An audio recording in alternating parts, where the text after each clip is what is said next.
Good morning, everybody. We have a mostly higher trade in the grain markets here early on Wednesday morning. It is 6:30 a.m. Central Time. May corn futures up a half cent at 539 and three quarters. December corn up 2 at 454 and a half. May Chicago wheat is up 7.5 at 1374 and a quarter. November soybeans up 6 cents at 1192 and a quarter. We've got May Chicago wheat up 2 and three quarters at 604 and three quarters. May Kansas City wheat up 1 and three quarters at 560 and a quarter. May spring wheat is up 3/4 of a cent at 602 and a half. For those of you guys listening on the podcast, thank you as always. Really appreciate it. If you have not left me a review already, I could certainly use some more reviews on the Apple Podcast app in particular. If you're watching on YouTube, really appreciate it. The channel continues to grow. Make sure you hit the like button. Make sure you subscribe to the channel if you have not already.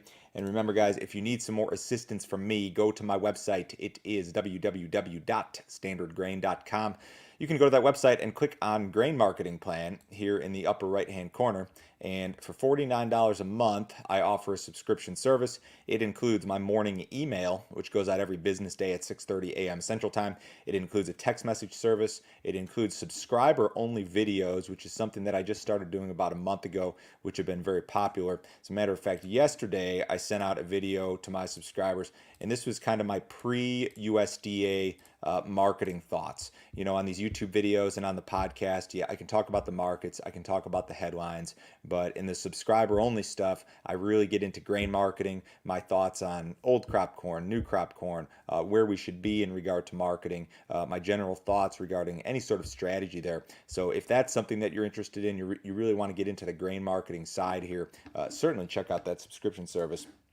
To get into the headlines this morning, it's report day, of course. USDA will release its annual prospective plantings report this morning at 11 o'clock Central Time. This is kind of like the unofficial kickoff to the 2021 growing season in regard to the markets.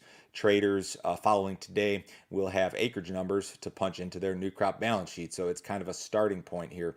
And of course, this is really two reports in one.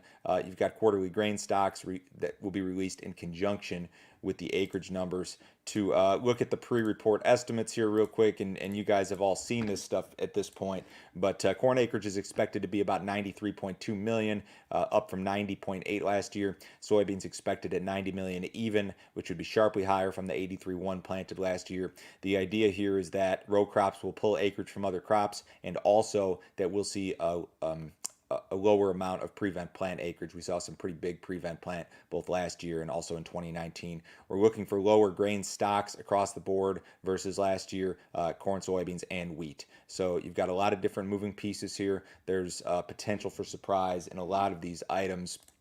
Wanted to show you this chart here, and I did show this in that report preview, but this is report day changes the last 6 years in December corn and November soybeans. You know, there are some years where you see big volatility on this report, and there are other years where there is just not a lot of volatility. In December corn, we were down 2.25 cents last year. It was not a big market mover. November beans were up 3 cents last year. You go back to 2019, you had some more volatility. Dees corn was down 13.5. Beans were down a nickel. 2018, we had a big rally on this report on the row crops. Dees corn was up 15 cents. November beans were up 31. In 2017, kind of a mixed bag. Dees corn saw some pretty heavy losses in both 2016 and 2015. The beans fared better in both of those years. So it could be a low volatility day. It could be a high volatility day. There's a lot of possibilities here, certainly. And you know, this is obviously, this report is very clearly going to be the short-term driver of price action, you know, today, maybe the rest of the week. Beyond that, you know, it's going to be production potential, weather, what's the demand outlook moving forward. This report is not the end-all be-all, although it may be for the next 2-3 days.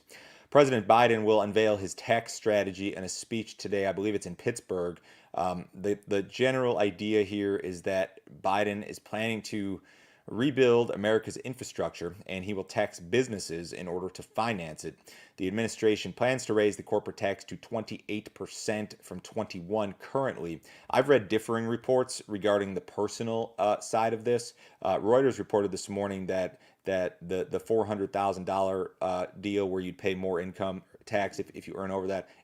Reuters reports that it's not part of the plan, but I read elsewhere that it is still part of the plan. And then there was some other stuff regarding higher capital gains taxes for wealthy individuals, which is also, I think, still up in the air. Although, again, that Reuters report that I read early this morning said that that stuff is not part of the plan right now. So we'll know a little bit more about this later today.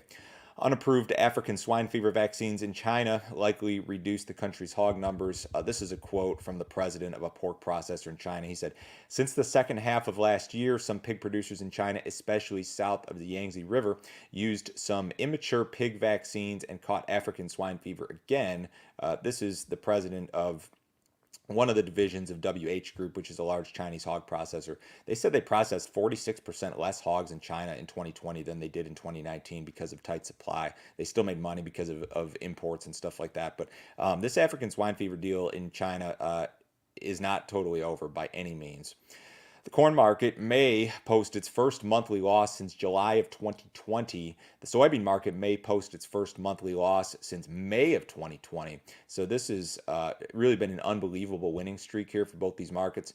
In order to avoid a monthly loss, May corn would have to close above 555, I think, and May beans above 1405. So we need to see a rally today in order to avoid monthly losses.